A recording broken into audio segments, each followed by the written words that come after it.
Əməlin nəticəsi necə olur? Necə eləyim əməl mənə təsir eləsin? Onu mühasibə dalanından keçirtməsəm xeyri yoxdur. Gömrükdə necə yoxlayırlar? Dəqiq. Xüsusi avadanlıq da var, keçir, dəqiq yoxlayırlar. Qiyamətdə elə yoxlayacaqlar axı. Elə yoxlayacaqlar qiyamətdə. Odur ki, indidən özün elə yoxla ki, qaytarmasınlar orada.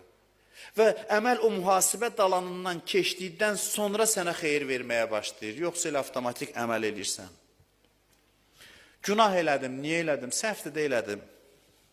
Yox, niyə? Niyə? Səhv də elədim, bildin. Niyə elədin? Axtar gör, nə qədər dinsizlik çıxır bir günahın arxasından. Bu təkəbbür, bu kin, bu küdurət, bu dünya məhəbbəti, bu yaltaqlıq, bu min cür xüsusiyyətlər hardan qaynaqlanır sənin içində?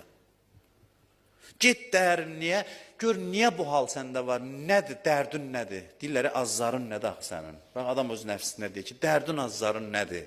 Nəyin çatışmır? Yalan danışdın, nəyin çatışmır?